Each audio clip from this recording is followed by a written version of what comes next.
What is going on, everyone? Sorry I couldn't talk about this game last night, but this game was a thriller. Oh my God. The Dallas Mavericks take down the Minnesota Timberwolves in game two to go up 2-0. Both of those games were in Minnesota, by the way. And I just saw a stat today. No team that goes down 2-0 after losing their first two games at home in the conference finals has come back and won.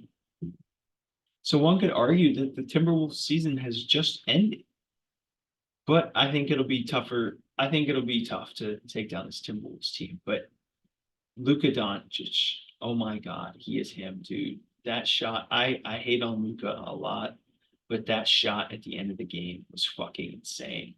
Let's get right into this game.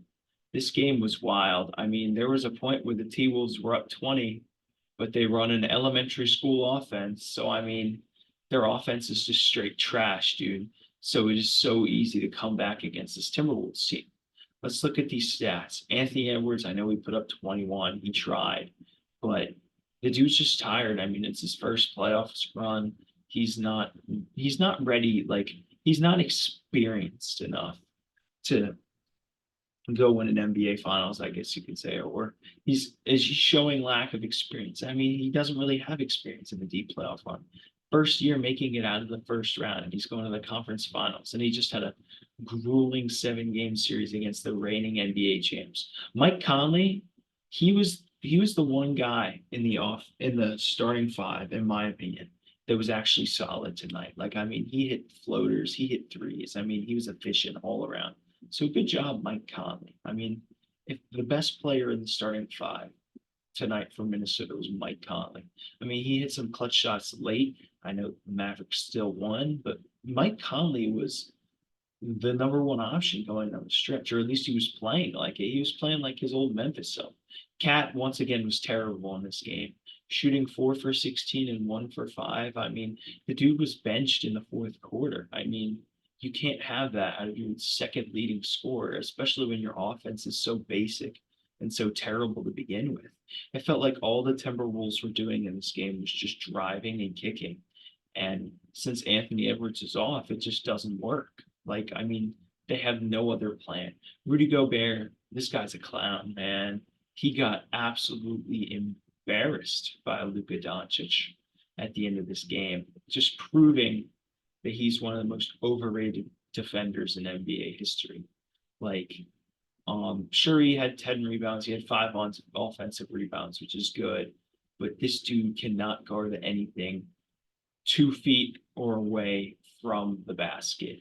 And that just got put on notice for the entire world last night as Luka proceeded to crucify his ass in the last play of the game. Jane McDaniels, I mean, he tried. I thought the Timberwolves as a whole did a solid job guarding Luka tonight, outside of Rudy Gobert getting crucified at the end of the game. I mean, yeah, but Jaden McDaniels, I mean, he's not going to be on every single night. I mean, last few games he's been shooting the lights out from three. Tonight that was not the case at all. He had 2 blocks, which is solid. But I mean, like, you can't go 1 for 6 if you're Jaden McDaniels, man. Kyle Anderson was solid. I actually thought Kyle Anderson was pretty solid in this game. Hit some floaters, which were nice. I mean, his free throws. So yeah, shout out Kyle Anderson. He was +4. But the best player for Minnesota in this game was their sixth man of the year, Nas Reed, man. This guy almost hit the game winner. I mean, this dude couldn't miss from three. He shot 7 for 9 from three. You look at the entire Timberwolves team, they sucked from three outside of Mike Conley. And then you look at Nas Reed. Nas Reed cooked. Nas Reed cooked from three. He was the only good player outside of Mike Conley in this game. So yeah, shout out to Nas Reed and shout out Mike Conley as well. Nikhil Alexander Walker also wasn't terrible in this game. I mean, he didn't get that many minutes and he missed his 3 pointers. And he was +7. So maybe Nikhil Alexander Walker wasn't that bad. But the two best players for Minnesota were Mike Conley and Nas Reed. And you're not going to win if those guys are your best players. I mean, like, their offense outside of those two was just like hopeless in this game. Like, it was literally a walking corpse. It was literally drive and kick, over and over again. Minnesota didn't lose this game because of their defense. They lost it because their offense absolutely fell apart in this game. Look, they every quarter their offense went down like 26 and 22. You can't score that amount of points in the second half and expect to actually do anything unless you're playing like extreme lockdown defense. And again, I don't even think Minnesota played that bad of defense outside of Gobert getting crucified on the last play of the game because Gobert is just a fucking fraud. I mean, Jaden McDaniels is the best defender on this team. Let's be honest here, fellas. All right. Enough about Minnesota. Let's talk about Dallas. Dallas is in their bag tonight. PJ Washington, I mean, he's continued to look like the PJ Washington of the regular season as of recently. I mean, he's still a dog, don't get me wrong, but I mean, he's just not playoff PJ Washington right now. But they didn't need playoff PJ Washington. Derek Jones Jr. also did not have a great game at all. I mean, 1 for 5, 0 for 3. Like the Mavericks stunk. I mean, the Timberwolves played good defense. That's what I was saying. But their offense was just so fucking bad that it didn't even matter what they did on the defensive side because Dallas is just gonna get their way back into this game because Minnesota was just so bad on offense. Like their offense, when Anthony Edwards was not cooking, it's almost unwatchable. It's like so bad. I mean, like their defense, I keep saying it, their defense was solid. Like there was nothing outside of Gobert getting crucified, and Gobert's overrated as hell. The Timberwolves did nothing wrong in their defense. When you hold a team to 109, that is good. But when your offense doesn't produce, then you're going to lose. So, yeah, moving on. Daniel Gafford, bounce back game. I mean, he's in his bag. 16 points, 5 blocks from Daniel Gafford. It's been the Derek Lively show as of recently, but Daniel Gafford was in his bag tonight. I mean, Derek Lively played more minutes. I mean, he was perfect from the field, but you can't put disrespect on 5 blocks. I know he's -3, but 5 blocks is just fantastic rim protection. Notice who's not doing that in this series? Poopy Gobert, Poopy Goober, bro. Rudy Gobert. He sucks, bro. But yeah, shout out Daniel Gafford playing like a sound like Shaq, playing like a true big man and not playing like a fraud. So shout out to Daniel Gafford. Kyrie, man, late in this game. I mean, if I remember correctly, he wasn't cooking early in this game, but it felt like late in this game he was cooking outside of his free throws.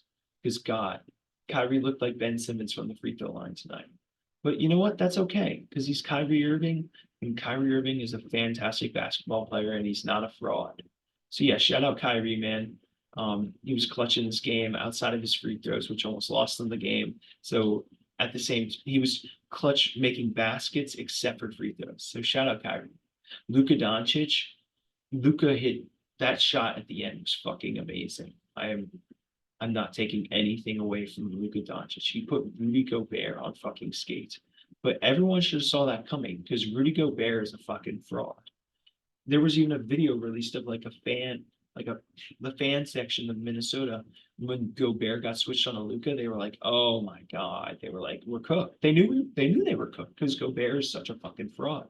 And that's not taking anything away from Luka. Luka was great in this game. I thought that Timberwolves did play good defense against him, but Luka just proved that he's good. I mean, he's that guy. I mean, he hits tough shots. He hits step back threes that literally no one else, like barely anyone else in the NBA can make. Like the only guy, only Ant can hit shots like that. The other guy and Kyrie, only Ant for the Timberwolves, but he can't do it as consistently as Luka. Luka just makes the impossible look extremely easy. And I mean, that's why Luka is really good. So yeah, shout out Luka Doncic. That last shot was insane. He made Gobert look like the fraud he is. He's not my DPOY, it's Wembanyama, I'm gonna be honest. You would not see you there were not fraud allegations surrounding guys like Ben Wallace, Hakeem Olajuwon, David Robinson, and fantastic all-time great defenders like that, like there are with Rudy Gobert. There are serious fraud allegations with this guy, and they were on full display tonight. So there you go. Rudy Gobert is a fucking fraud. Dwight Howard. There were never fraud allegations on Dwight Howard. The dude was a fan. He was an all-time great rim protector and wasn't Trae Young 2 feet from the basket. So there you have it. Rudy Gobert's a fucking fraud. Luka Doncic is him. Those are the takeaways from and Anthony Edwards is tired as fuck. And Kyrie is clutch outside of his free throws where he looks like Ben Simmons. So those are my takeaways from the game. I'm thinking for game 3, as much as like Dallas has all the momentum right now, I think that was such a tragic loss from like that was probably one of the most heartbreaking losses in Timberwolves history. So like I don't think I don't think Minnesota is going to roll over and die just yet. I think they'll take this game and maybe and make the series interesting because Minnesota has been good, very good away in the playoffs. I mean, they swept Phoenix in Phoenix. They won 3 of 4 in Denver. So I mean, Minnesota is the best away team left in the playoffs. So like, I think their season stays alive and they bring it back 2-1. If I'm wrong, I wouldn't be surprised. But I just think since they've been so good on the road and that loss was so damn tragic, I think they're going to come back and win. And that's not saying that anyone in Dallas is going to play bad. Minnesota might just shoot the lights out. Like, I mean, that wouldn't surprise me at all if they come and shoot the lights out. But yeah, that's all for me. I'm just a yapper who don't know ball. Sorry I couldn't get this video out last night. Peace.